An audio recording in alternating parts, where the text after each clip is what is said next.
World-class infrastructure, technical clubs, world-class hostels. KL, deemed to be university. రాష్ట్రంలో ఎన్నికల వాతావరణం వేడెక్కుతున్న క్రమంలో అధికార పార్టీ నాయకులు కొంతమంది ప్రతిపక్ష నాయకుల ఇండ్ల మీద ఐటీ దాడులకు ప్రేరేపిస్తున్నారు. ఈ క్రమంలోనే తిరుపతిలో ప్రముఖ వైద్యులు అలాగే టీడీపీ నాయకులైనటువంటి కోడూరు బాలసుబ్రహ్మణ్యం ఇంటి మీద ఐటీ దాడులని పుకార్లు సృష్టించి హడలెత్తించిన ఘటన తిరుపతిలో చోటు చేసుకుంది. దానికి సంబంధించిన పూర్వపరాలు తెలుసుకుందాం. సార్, ఇవాళ ఏం జరిగిందండి? 4 గంటల నుంచి హైడ్రామా జరుగుతుంది. ఏంటి 4 గంటల ప్రాంతం నుంచి ఇంటి వాతావరణంలో ఒక 4-5 జీబులు చాగడం, ఆ సందు చివర కూడా పోలీసు వాళ్ళందరూ వచ్చి ఉండడం, ఏదో రెగ్యులర్ చెకింగ్ అనుకున్నాం. కాకపోతే వాళ్ళందరూ కూడా ఇంట్లోకి వచ్చి అసలు మాకు ఇంటిమేషన్ లేదు, ఏం లేదు, ఇళ్ళలో ఆడవాళ్ళు ఉంటారు, ఇంకా మేమందరం కూడా ప్రొఫెషనల్ డాక్టర్స్ ఇక్కడ ఉండే వాళ్ళందరూ కూడా. కాకపోతే ఇల్లంతా సోదా చేయడం జరిగింది. అంటే మాకు ఇన్ఫర్మేషన్ ఉందండి, మేము చెక్ చేయాలన్నారు. ఒక సిటిజన్గా నేను కూడా సహకరించాను, మీరు చూసుకొని సార్ తప్పులేదు, కానీ ఇలా సడన్గా వచ్చి ఇళ్ళపైన పడడం చాలా బాధ అనిపిస్తుంది. ఎవరెవరు వచ్చారు సార్? ఎంతమంది వచ్చారు? వాళ్ళ అఫీషియల్స్ ఎవరెవరు ఉన్నారు? ఏంటి మీకు తెలుసు? అంటే డ్రెస్లో అయితే రాలేదు. ఒక 10 మంది పోలీస్ ఆఫీసర్స్ 10 మంది ఉన్నారు, హోమ్ గార్డ్స్ వీళ్ళందరూ ఉన్నారు. కొంతమంది ఐటీ నుంచి అని చెప్పారు, కొంతమంది ఎన్ఫోర్స్మెంట్స్ నుంచి అని చెప్పారు. కాకపోతే ఎవరైనా సరే ఒక ప్రక్రియ ఉంటుంది. ఇప్పుడు ఒక ఇంటిపైన సోదాలు చేయనప్పుడు దానికి ఒక ప్రక్రియ ఉంటుంది. అది కూడా ఎలక్షన్ జరిగే టైము. ప్రతిపక్షంలో మేము ఉండం, మా ఇళ్ళపైకి వచ్చి మమ్మల్ని భయపెట్టే ప్రక్రియ చేస్తున్నారు. అంతకుమించి ఏం లేదు.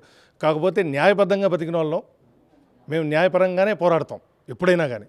ఇప్పుడు మా నాయన హయాం నుంచి మేము ఎప్పుడు ఏ రోజు కూడా అవినీతి పరులం కాదు, లేకపోతే ధనదాహంతో ఉండేవాళ్ళం కాదు. మాలాంటి కుటుంబాలపైన వీళ్ళు మమ్మల్ని భయపెట్టాలనుకుంటే వాళ్ళు పోటీ చేసి గెలిచి ప్రజాక్షేత్రంలో గెలవాలి, కానీ ఇళ్లపైకి దాడి చేసి మమ్మల్ని భయపెట్టడం అనేది చాలా బాధాకరం. తిరుపతిలో నేను ఇలాంటి జరుగుతుందని ఎప్పుడూ ఎక్స్పెక్ట్ చేయలే. ఎందుకంటే ఇది ఒక పుణ్యక్షేత్రం, మేమందరం కూడా ప్రొఫెషనల్గా ఉండేవాళ్ళం. మా ఇళ్లపైకి సోదాలు వచ్చి మమ్మల్ని ఇలాంటి బాధ పెడతారని, లేకపోతే ఇంటిపైకి వచ్చి ఇది ఓపెన్ చేయండి, అది చేయండి, ఇల్లు మొత్తం సోదా చేసే అంత తప్పేం మేము చేయలేదు. అలాంటి పరిస్థితుల్లో మాకు ఇంట్లో ఉండే వాళ్ళందరూ కూడా ఏమనుకుంటారంటే అసలు రాజకీయాల్లో ఉండాల్సిన అవసరం, అంత భయపెడుతున్నారు వీళ్ళు. అంటే రాజకీయంలో మేము ఉండాలా వద్దా? కేవలం ఒక పార్టీకి సంబంధించిన వ్యక్తులైనంత మాత్రాన మా ఇళ్ళపైకి దాడులు చేస్తారండి. ఇలాంటివి మానుకోవాలి. ఎందుకంటే వాళ్ళు ప్రజాక్షేత్రంలో గెలిచి ప్రజలు మెప్పు పొందాలి, కానీ మా ఇళ్ళపైకి దాడికి వచ్చి ఇంట్లో వాళ్ళందరినీ బెదిరియడం చాలా హేయమైన చర్య. దీన్ని తీవ్రంగా ఖండిస్తున్నాం. మా లీగల్ టీంతో కూడా మాట్లాడదాం, అసలు ఎందుకు జరిగింది, ఇది ఎందుకు మా పైకి రావాల్సి వచ్చిందని. లా ఎలా ఉందో అలా పోయే ప్రక్రియ చేస్తాం. ప్రధానంగా ఇవాళ అంటే సడన్గా పోలీసులు దాడి చేయడంతో మీరు ఎలా భావిస్తున్నారు? కుటుంబ సభ్యులు ఏ విధంగా ఫీల్ అవుతున్నారు? ఏంటి అదే సార్, ఈరోజు తిరుపతిలో ఉన్న పరిస్థితిని బట్టి టీడీపీని భూస్థాపితం చేసిన నేను భ్రమలో ఉండే వైఎస్ఆర్సీపీ నాయకులకి, ప్రజెంట్ ఇప్పుడున్న అభ్యర్థులకి మేము చెప్పేది ఏమిటంటే, తెలుగుదేశం పార్టీలో బలమైన నాయకుడుగా డాక్టర్ బాలసుబ్రహ్మణ్యం గారు, వాళ్ళ ఆయన 83 నుంచి చంద్రబాబు నాయుడు అభిమానిగా ఆయన సర్వీస్ ఆయన ఇస్తున్నాడు. Is a doctor. వాళ్ళ కుటుంబంలో మొత్తం నాకు తెలిసి ఒక 6-7 మంది డాక్టర్స్ ఉన్నారు.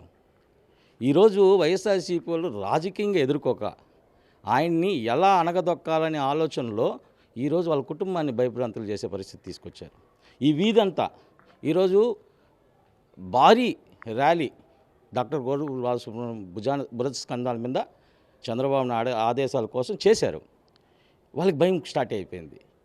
ఎందుకంటే ఓటమి భయం. ఈరోజు రేపేం కార్యక్రమాన్ని మేము నాయకుడి దగ్గరికి వచ్చాం. మా నాయకుడి దగ్గరికి ఇటు చూస్తే ఆడ 4 జీబులు, ఇటు పక్క ఒక 2, ఆ ఇంట్లో ఒక ఆయన, పోలీసు వాళ్ళు. సో మా నాయకుడు రాలేదు, ఏమంటే లోపలికి వస్తే అడిగితే నో జవాబు. వాళ్ళు ఏం జవాబు చెప్పడం లే. వాళ్ళు పోలీసులా దొంగలా కూడా మాకు తెలియడంలే. పోలీసు లోపల వచ్చే దొంగలా కూడా మాకు తెలియడంలే. అదే మేము వచ్చింది మా డాక్టర్ ఇంటికా కాదని మాకే డౌట్ వచ్చింది. మేము అడిగేది ఒకటే, రాజకీయంగా ఎదుర్కొనే శక్తి ఉంటే ఎదుర్కోండి. ఓకే, మీరు ఈసారి ఇవాళ డాక్టర్లు పేషెంట్ ఉన్నటువంటి ఇళ్ళకి సడన్గా ఐటీ దాడులు జరగటం, పోలీసులు ఐటీలు అని చెప్పి వచ్చి దాడి చేయడంతో మీరు ఎలా ఫీల్ అవుతున్నారు? ఏంటి ఆ సీన్ ఏ విధంగా మీకు అనిపించింది? సార్, బేసిక్గా మేము కూడా ఈ ఏరియాలో ఉండేవాళ్ళం. నేను జనసేనలో డిస్ట్రిక్ట్ సెక్రటరీగా ఉన్నాను. సో బేసిక్గా రైడింగ్స్ అనేది సహజసాధన. అసలు మన డెమోక్రటిక్లో ఇవన్నీ కూడా కామన్గా జరుగుతుంది. అది ఎప్పుడు జరగాల? ఇప్పుడు ఎలక్షన్ కోడ్ ఉంది, ఇది ఆల్రెడీ ఎలక్షన్ యుద్ధ వాతావరణం జరుగుతుంది. ఇక్కడ ప్రతిపక్షాలు పాలకపక్షం అనేది ఇప్పుడు అహోరాహోరీగా జరిగే టైంలో, ఇలాంటి టైంలో ప్రతిపక్షాన్ని నోరు ముయ్యడాలనో, లేదంటే వాళ్ళని భయభ్రాంతులు చేయాలనో, లేదంటే రాష్ట్రంలో ప్రతిపక్షం అనేది ఉండకూడదనే ఒక అంటే ఎలా అంటే వాళ్ళని ఇమ్మెచ్యూర్డ్ థింక్ అంటారో లేదంటే వీళ్ళకి అహంతో కూడిన ఈ చర్యలు అంటారో తెలియట్లేదు, కానీ ఇలాంటివి జరగడం అనేది చాలా బాధాకరం.